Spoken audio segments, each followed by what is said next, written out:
Bonjour, cette semaine, j'avais très envie de partager avec vous un ras-le-bol. J'en ai marre des chaînes d'information en continu, si tant est qu'on puisse vraiment parler d'information.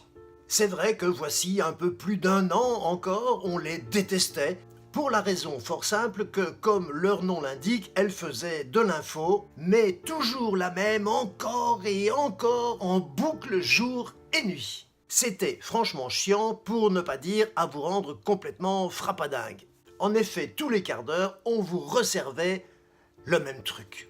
Côté production, c'était le paradis. On montait un JT 3-4 fois par jour, et hop, le tour était joué et ça ne pesait pas bien lourd dans le budget.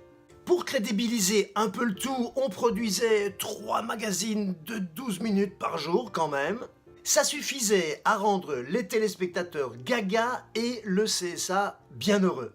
Mais un jour, le dit CSA, Conseil supérieur de l'audiovisuel, composé de petits jeunes pas du tout politisés, a décidé de bousculer les choses. Oui, conscient que l'info en continu ne plaisait finalement pas à grand monde, à part quand il y avait des attentats ou une guerre qu'on pouvait vivre en direct H24, en s'excitant sur des images bien sanglantes de morts et de blessés, les sages ont décidé que les règles devaient changer.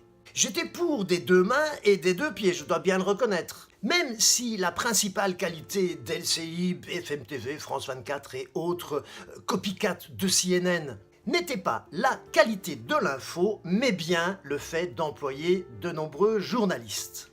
Parce que oui, figurez-vous que c'est un métier.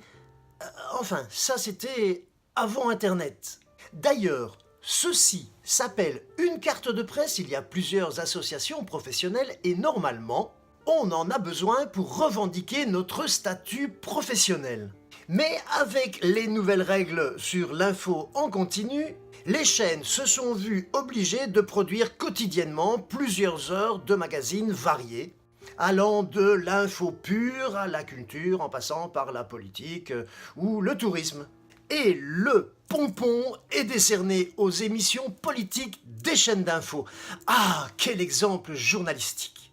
À mon sens, c'est plutôt une énorme opération de recyclage. Prenons par exemple l'émission matinale de LCI, 3 heures quand même, modestement intitulée La République LCI, animée par un journaliste quand même, et paraît-il des experts tous très pointus dans leur matière. Alors, co-animatrice Roselyne Bachelot, pharmacienne de son état, ex-députée, ex-ministre de la Santé. Je l'aime beaucoup, elle a de l'humour, mais bon, on est tout de même bien loin de l'objectivité.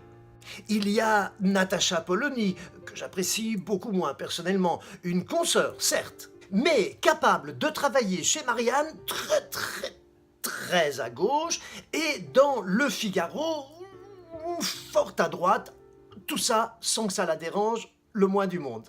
Elle se permet de faire la leçon à tous les invités, quel que soit leur domaine, et fait une revue de presse où rien ne l'amuse autant que de se payer tous les autres journalistes adorables. Ah oui, on a aussi Jean-Christophe Cambadélis dans la même émission, ancien secrétaire général du Parti socialiste qui a réussi à effacer son parti de l'échiquier et qui s'amuse en critiquant tous azimuts, surtout quand il s'agit de Macron, parce qu'il n'a pas digéré mai 2016. On mélange tout ça et on obtient la République LCI. Alors, oserais-je dire qu'on a la société qu'on mérite ? Je ne veux pas être méchant, mais un métier, c'est un métier et ça se respecte. Est-ce que moi, j'ai jamais prétendu à devenir secrétaire général du Parti socialiste ? À lundi.